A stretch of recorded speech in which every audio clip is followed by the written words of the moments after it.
The morning sun was high in the sky, and the weather that day was very hot. But in a very big mansion in Enugu, a young woman was still sleeping. Her name was Chamaka. She was only 24 years old, and she had finished university. Her room were large.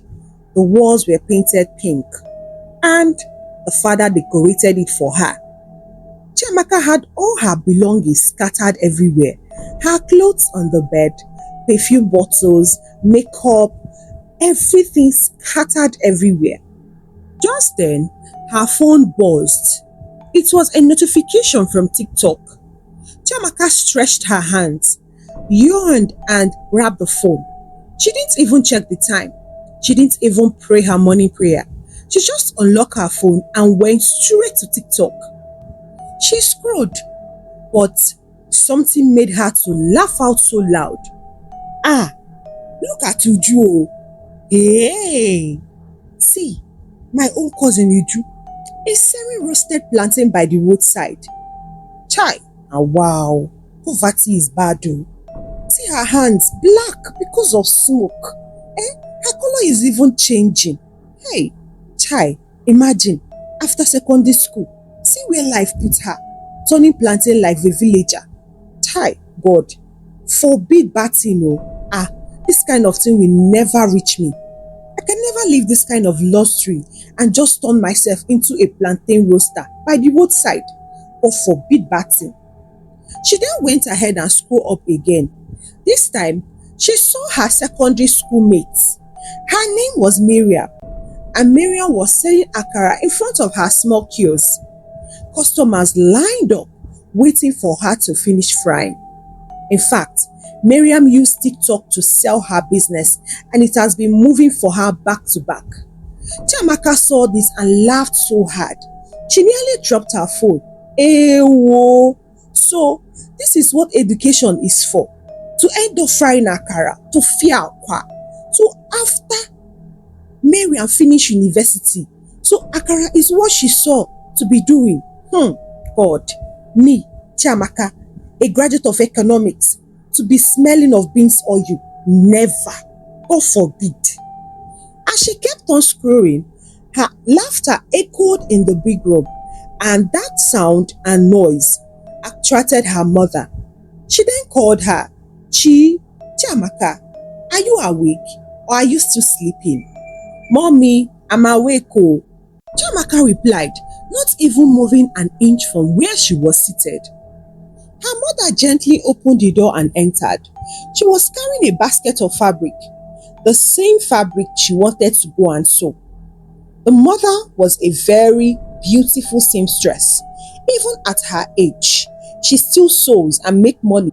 When she entered Chamaka's room and found it in a very big mess, she was really disappointed. Chamaka, look at your room. Take a look at the time. It's almost 11 o'clock and you are just waking up. Can't you just stand up and tidy up before you start pressing that phone? Chamaka shrugged. Mommy, I just finished school. Can't I rest small? Chamaka's mother sighed. Rest? For how long? See, I have many customers today. People want their clothes ready before Christmas. Come and learn tailoring. This is the right time. Chamaka burst out laughing. Mommy, me, tailoring, God forbid. Do you want me to sit on a sewing machine like a poor woman? This statement shocked Chamaka's mother. Poor woman? Tailoring that fed this family. The same tailoring that paid your school fees. Tailoring that helped to build this house. Hey, this girl, you are gone, no? And I think you are very stupid for referring me as a poor woman. Are you okay? Chamaka waved her hand. Mama, please don't start. I went to the university. I cannot suffer for 4 years in school just for me to come back and start cutting clothes. Mama, please, I'm not a butcher. I'm not a meat butcher, please. Just keep your sewing machine for now. Chamaka's mother, she was so disappointed. She was really angry. She wanted to retaliate, but She just endured that little insult and she walked away without saying nothing to Chamaka. Chamaka then sat down and continued from where she stopped. She lay back and continued whispering to herself, me, a graduate. I will marry a rich man, no, and I will get a government job. Then I will live a soft life. Let Iju and my friend Marian continue frying plantain and akara. I beg. She then continued scrolling on her phone again, double tapping videos of rich influentials, showing off cars and expensive hair. Chamaka's heart swelled up with pride. She saw herself in them already. Very soon, she will start doing the big things. But as the days rolled by, every morning, Chamaka will wake up late. Every afternoon, she's on her phone. Is it in the evening? She will sit on the balcony, painting her nails and drinking malt. Her mother, meanwhile, worked from sunrise to night. The sound of her sewing machine never stopped. And she never stopped talking to Chamaka to please come and learn tailoring small. Her mother begged and begged, even if it's how to mend clothes, because life is not certain, no. But Chamaka always refused. Then one morning, out of anger, her mother pushed her door open. Chamaka, wake up. We are going to the shop today. Ha! Oh, Mama, please leave me alone. I cannot come and be sweating like you. You don't really understand, Mama. I studied economics. Big companies are waiting for me. Hey, not be only big companies. Which big companies are waiting for you after you studied ordinary economics? You have not even written any job application. You are not even making effort to go out there and look for a job ever since you came back. Mama, please, calm down. Don't worry. See, my husband will find me. And my husband will be very rich. Oh. He will take me to Dubai. You will see, Mommy. I will spoil you. Oh. So, Chi, you are depending on a man to feed you and clothe you. Ha! This girl will not kill me. You see me hustling like this, and you see your father also hustling. Are you okay, this girl? We should be a role model for you to know that success and hard work and having money and being rich does not come from sitting down here, painting your nails all day, going through TikTok and doing rubbish. How will you make money? Oh, is it because your father is still sending you monthly allowance at your age that you're supposed to be bringing home to your parents? I don't blame your father. He's the one spoiling you up and down. See, let me tell you, my daughter, a woman must learn something with her hands. You have to find something doing, because that man you will marry tomorrow, you will not know what he will do to you because you're not doing anything. So what if the man leaves you tomorrow? What if he dies and leaves you with children? How will you survive? Chamaka started, God forbid, my husband will not die. He will stay alive. Mama, please leave me. No man will die. And my husband will not leave me. See me now. I am a full option. I am beautiful, educated, and smart. Any rich man will be lucky to marry me. Her mother laughed so hard. I don't blame you, Sha. I blame the stupidity running inside your head. I don't know who is giving you all this yeye advice. But just know this, Chamaka. Pride goes before a fall. Pride destroys. Don't wait for life to humble you. But Chamaka wasn't even listening. She just adjusted her wig in the mirror and smiled at her reflection. Later that week, Chamaka decided to visit her friend called Amara. Amara's father owned a small block industry. So, the day Chamaka visited her friend, Amara was busy mixing cement. So that made her hand white with dust. Immediately, Chamaka saw her. She grasped. Ha! Amara, you too? Mixing sand like a laborer. Is this the life you want? Amara wiped the sweat from her face and laughed. Chamaka, you can never change. There is no shame in work. Work is work, as long as it pays. See this work. I am helping my father out, and guess what? That man pays me a whooping 200,000 every month for helping out in the block industry. Which company will pay you that? Until I find something more suitable, this is what I'll be doing for now. Chamaka rolled her eyes. God forbid. Me, I can never. Do you see my skin? Or are you not looking at these beautiful nails? Do you want me to spoil them with sand and dust? God, please, he knows that I do not want this life of poverty. I'm already made for the rich guys to come and pamper. I beg you. Amara just nodded. Okay now, continue. Just dey play. Continue deceiving yourself. One day, UCHE, you will understand. You will call me and tell me, now I understand. But Chamaka did not even want to hear. She stayed just a little while longer and she left. When she got home, she saw her mother and immediately she started talking rubbish to her mother. Mama, oh, see, this is Amara, the one I graduated with. She's already mixing sand like a rebera. Mama, even Amara, please, oh, I cannot disgrace myself. Chamaka's mother sighed deeply and whispered, you are walking on a very dangerous road, this girl. It's like something is wrong with you, including your friend, oh. Your friend is doing something good to help her life. Her father taught her and she's mimicking it already. But you have the privilege to learn how to sew. What did you do? You are telling me that you are made for the rich man. I will be here, oh. Let me see the rich man that will come and marry you. As week passed, Chamaka still woke up late. She still scrolled TikTok. She still mocked her cousins and friends who were working, and she still laughed at her mother's sewing machine. Everyone could see the pride growing in her heart like a weed, but she didn't know this.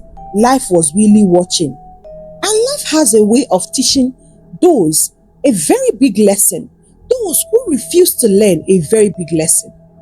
Then, one evening, as Chamaka sat painting her nails, she crossed one leg over the other. Her phone lay beside her. She's still playing TikTok videos. Her father walked in and sat beside her. He then cleared his throat. Her father, Chief Nnamdi, was a very tall man with a very quiet strength. He worked in a civil servant for 30 years. His grey hair already showed his age. That day he sat beside her. He decided to talk to her. Chamaka, my daughter, I need to talk to you. Your mother complained so many things to me, and if I do not rectify all the mistakes I have made, I don't think I will be a good father. I've raised you to this extent, pay you monthly allowance. Apart from my job, I still have other businesses I run. Chamaka, do you know the reason why I run those businesses? It is because I want to give you and your brother a better life. Your brother is still in the university. I hope you know, you are the Ada, the first daughter. You should show a very good example to your sibling. I am using God to beg you. You have to go and learn your mother's tailoring. That is the best thing that could happen to you. There is no job anywhere. Even me as a civil servant, I have tried to hook you up with one or two, still nothing is coming forth. Chamaka looked up immediately. Daddy, what is it now? You want me to go and learn tailoring like mommy? Are you okay, this girl? Yes, go and learn it. Don't mock your mother. That tailoring fed you. I am still giving you so much respect, all because you are now an adult. Chamaka, if you are not, I will slap that nonsense out of your mouth. I heard the nonsense you were telling your mother. I want to be as matured as ever. That is why I am sitting down here and calmly talking to you. As a father, you should listen to me. But Papa, I do not mean any disrespect towards Mama now. Please, I do not mean any disrespect at all. Papa, I was only explaining to Mama that I'm a graduate. And very soon, I will get a government job just like you. You will see, I cannot waste my degrees studying for 4 years and I will come out and start frying akara or selling plantain or start cutting clothes. Please, I just want to work in a corporate environment, Papa, please. See, Chi, I want you to understand something, and as your father and as a man who have experience, and I will tell you, there is nothing in corporate jobs. They will just use you and dump you. Please, book is good though, But hand must learn something. Look at me now. I work for government. Do you know how many months? They are still owing me my pension. Government job no dey feed everybody o. It was your mother's tailoring shop that sent you to school. Built this beautiful house you are sitting down on enjoying, in case you don't know. It was the side business I was doing that helped us o. You see this government job you are looking at, e no dey pay anybody. But Chamaka laughed out loudly, shaking her head. Papa, please, you are just an old school. This is new generation. I studied economics. My certificate is my weapon. Papa, I came up with second class upper. Just watch. A company will employ me soon. Chamaka's father stood there and was confused. This girl, pride is a disease, so do not let it destroy you. But Chamaka picked up her phone again and continued murmuring, I cannot suffer like villagers, I beg. And she kept on scrolling to her TikTok. Her father just looked at her quietly for a long time. Then he just said, just like a prophet, one day you will remember this advice, and when you do, I pray it will not be too late.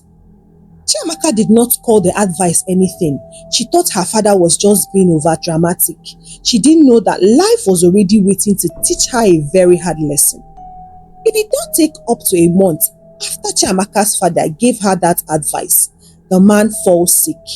He started with a cough at night. Then they thought it was just cold. The mother started giving him hot tea, doing all sorts of home remedy, but the cough got worse. He then started complaining of chest pain. All of a sudden, the man became so weak that he cannot walk on his own. Then one morning, he wanted to wee and couldn't get up. Unfortunately, he weed on the bed.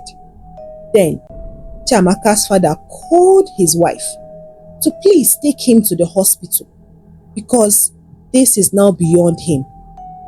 Out of fear, Chamaka and the mother rushed him to the hospital. The doctor ordered many tests while Chamaka was in the sitting waiting room, scrolling to her phone. Her hands continued working TikTok while her mother was sitting beside her praying so that her husband would come out of this. When the result of the test came out, it was not good. It turns out that her father had severe heart problem and he needed urgent treatment. The bills started coming in millions. They paid what they could. They sold some land, borrowed from some friends, but it was not enough. Then one cold night, the man could no longer bear the pain of the chest, and that was how he died. Chamaka's father was gone just like that. That was when Chamaka's world turned upside down. She screamed. She cried. Shout. Daddy, you promised to be here when I start work. Daddy, please wake up. Her mother collapsed in tears. Everybody gathered, trying to console them. But the breadwinner of the house was gone. And with it, their safety disappeared because Chamaka's mother borrowed a lot of money so as to ensure that her husband lives. But unfortunately, the man did not make it. From that day, life began to change. First of all, the hospital demanded full payment for the treatment they have already done before they will release the body. Chamaka's mother, looking at the savings, nothing is there. They have exhausted everything they have. The relative who had promised to help, all of them turned their backs. Chamaka's uncle, who once smiled and called her brilliant niece and always teasing her and was always fond of her, when Chamaka went to him to beg for help, the man turned his back. No, times are hard. We don't have enough. But as far as the burial is concerned, we are going to support. But this hospital bill, I am sorry, there is no way I can be able to help with such millions. It's too much. And the man is dead already. Why don't they just release the dead body? What is the essence of paying that kind of money to the hospital? These people should try and be reasonable. Chamaka begged and begged, but the uncle was speaking 44 up, while Chamaka was speaking 22 down. Two of them were not even on the same line. Chamaka, seeing what the man was doing, knew that the uncle would not help out. That was how she left and then decided to go to her auntie, who just bought the latest Range Rover. When the auntie saw her, and Chamaka begged her to help out, even crying. The woman was just looking at her, waiting for her to finish her cry. And immediately Chamaka concluded, hoping to hear good news. The woman now turned and said, "Chai, sorry, my beautiful daughter. We know we would have helped too, but we are planning a wedding. Plus you saw we bought a new car. Things are really hard though. But we have a lot of expenses right now. We cannot be able to help. We will support the little way we can for the burial. But you see these millions of people are demanding for that hospital. It's impossible. Oh. We cannot be able to do it. Me and my husband, we can't be able to do it. I am sorry."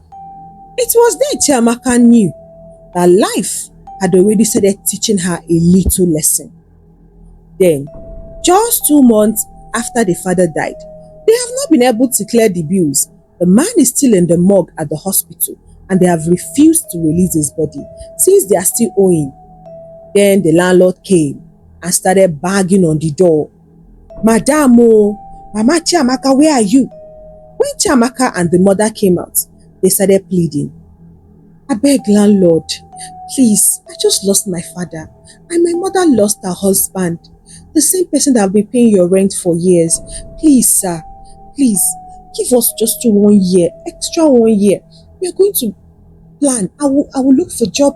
I will do everything possible for me to pay you. Personally, hold me down." The landlord looked at her. "It's like you're crazy. Do you think I'm running a charity organization in this compound? Do you know you have been owing me for over 6 months now, going to 8 months? Soon it will reach 1 year, and you want me to give you extra 1 year? Hey, see, do you know that this is what put food on my table? Your rent. So if I don't get it, I am putting another tenant here, sharp. So the only grace I will give you is because you lost your father. And that the only grace I will give you because you lost your father is that I'll give you only 2 months. After 2 months, and I do not see my rent, I will call my boss to come and throw your things out. You better get ready." That night, Chamaka could not believe her ears. Left, right and center, all the problem on this world is on her head. She doesn't even know what else to do. She tried to be strong. The next morning, she dressed up, wore her best shirt and carried her certificate. "I want to find a job," she told her mother. "Don't worry, Mama. Please, I will just try my best to see what I can get." The mother did not even talk to her. The woman was just quiet and was just staring at her. She didn't even wish her well. Chamaka left that day. She waka. She went to bank. All you companies, big offices, they all kept telling her, "We will get back to you." Everywhere she dropped her CV, every day she waited for calls. No call was coming. Even the one that came, it was a disappointing call. "Unfortunately, we cannot take you because you do not have enough experience." Chamaka kept on getting disappointment emails and calls and messages up and down. And she knew that if she continued like this, definitely she and her mother would be out on the streets. Is it at home? There was nothing in the freezer. The day she opened the freezer, nothing is remaining. She just stood there looking at herself. Only groundnut and garri, no sugar, no milk. And because of the loss of her father, it affected her mother's work. She no longer go to the tailoring shop as she used to. Because of that, the customer drastically dropped. They were not coming as they used to come before. Everybody thought, Mama Chamaka is mourning. Maybe when she's done, we are going to bombard her again. But unfortunately, they didn't know that the woman needed the job most that period because no help was coming from nowhere. It got worse that one hot afternoon, Chamaka went to fetch water from a public tap. Because their pump had been cut off, they were not able to pay any longer. She carried a small bucket. Her face, she tried to hide it under a scarf, but it didn't help. People still recognized her. Two women were standing standby. Immediately she passed. they started gossiping about her. And they made sure that Chamaka heard everything they were talking about. Is that not Chief Nnamdi's daughter? Hey, yeah, the one that just died few months ago. I heard they have not buried him. And this one finished university a long time ago. And she cannot even go and look for work. For what reason? See her, graduate with empty stomach. The two of them laughed so cruel. See how she's carrying buckets like us. Can she even buy ordinary soap? With all her university certificates, all her big grammar, they cannot put food on the table. Education with no skill. What a waste of a child. They continued laughing and was mocking her. Chamaka froze where she was standing. Her eyes were filled with tears. She wanted to turn and shout at them and warn them and remind them that she's a graduate while they are not. But she decided to respect herself. It got to her turn. She fetched her water and walked away. When she got home, she dropped the bucket of water, ran inside her room, and cried her eyes out that day.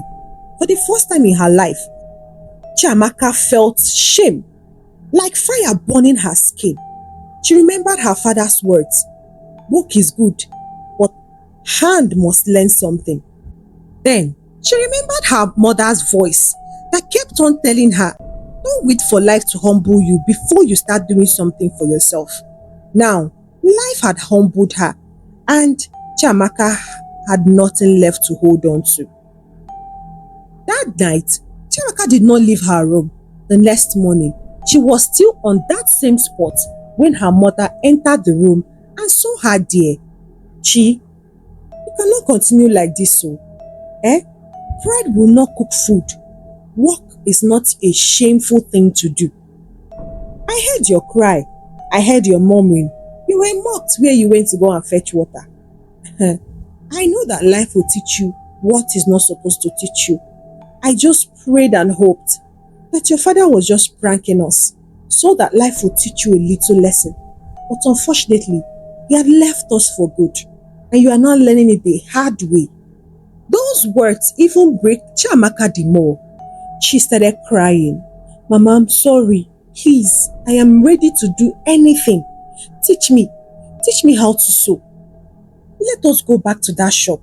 Let's rebrand it. Let's make money out of it. That tailoring shop is the only way we can raise money for rent. It is the only way we can get our lives together. Mama, do you know the kind of places my leg entered? In fact, the last job offered me 15,000 naira for a month. 15,000 naira, a whole graduate like me. I told them I cannot do that kind of job. Ma, please, I am ready to learn anything about tailoring. I will learn, I will keep up with the customers. I am prepared, please teach me. Chamaka's mother hugged her and told her that from tomorrow, they would start going to the shop so that she would start learning as fast as she could. The next day, just as Chamaka's mother told her, they both went to the tailoring shop and she started teaching her how to use needle and thread. And with patience and understanding, Chamaka started to learn day by day. She cut small pieces, joined clothes. She made mistakes. Her mother always gave her the backbone. Continue. She encouraged her. And slowly, before Chamaka could know it, she started sewing straight lines.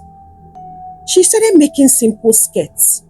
Her first real work was a school uniform for a little boy. She pressed it and ironed it and gave it to her mother. Her mother was so impressed. See now, it is very neat. God bless you, my daughter. For the first time in Chamaka's life, she was so happy. She felt proud of herself as she sat on her bed looking at the ceiling at night. From then, more customers came. School children needed uniform. Women brought a lot of Ankara fabric so that Chamaka would sew for them. At least, Chief's daughter is now sewing. Few months later, Chamaka attended a wedding. And at that wedding, it was a wedding of a rich businessman. The daughter was getting married.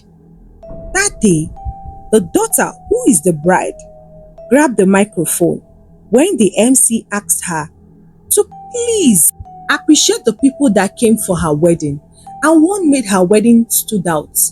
The lady collected the mic. She stood and thanked everyone, her mother, her father, her family and friends. Before she could drop the mic, she made one final statement. I want to thank one particular person who made my wedding gown. Please clap for Chamaka's stitches. Everybody have been complimenting this wedding gown. It was made possible all because of her.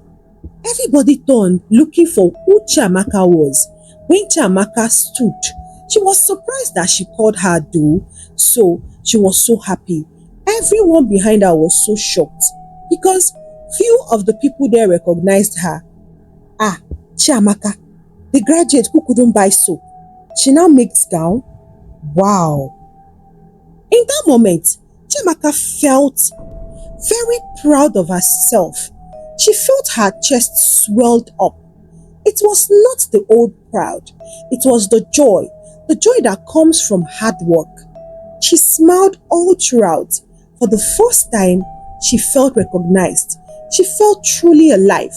She didn't know that all the celebrity life she wanted to live, it will come from hard work, not from one rich man's pocket or being a rich wife to a rich man. After that recognition at the wedding, Chamaka's life and the mother's life turned around. Others were pouring in. Women, brides, everyone wanted Chamaka to make their dresses.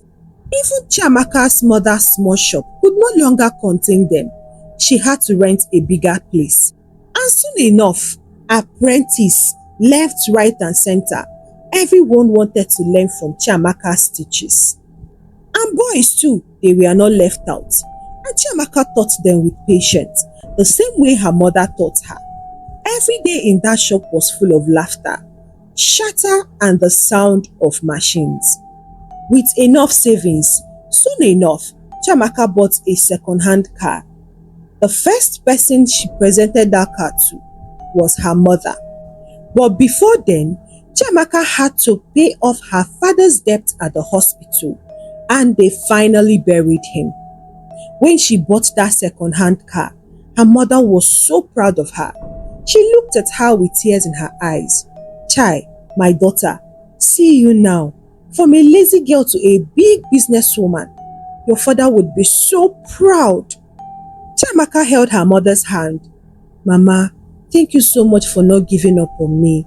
Thank you for still being there with me despite all the nonsense that was coming out of my mouth. I was not matured at all.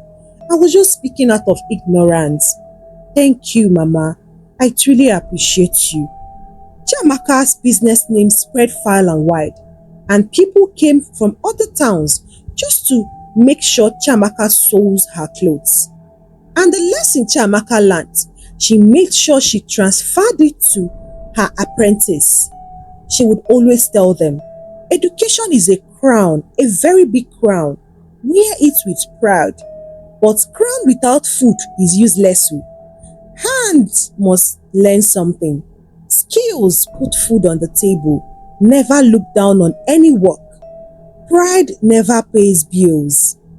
Chamaka learnt her lesson, but thank God, it finally worked in her favor because she decided to change. Hello besties, what is that one handwork you have learned that is helping you up to today? Please tell me in the comment section so that we can also encourage other women to know that handwork is very good regardless of the qualification you have in education. Kindly give this story a very big thumbs up and do not forget to share with your family and friends. I know they will learn one or two. Please click that subscribe button. It is very important so that you will be notified when I post the next amazing tales. You can also support me personally if you want to by buying me a coffee. The link to buy me a coffee is on the description of my story and on the bio of the channel. See you on the next one. Goodbye and stay blessed.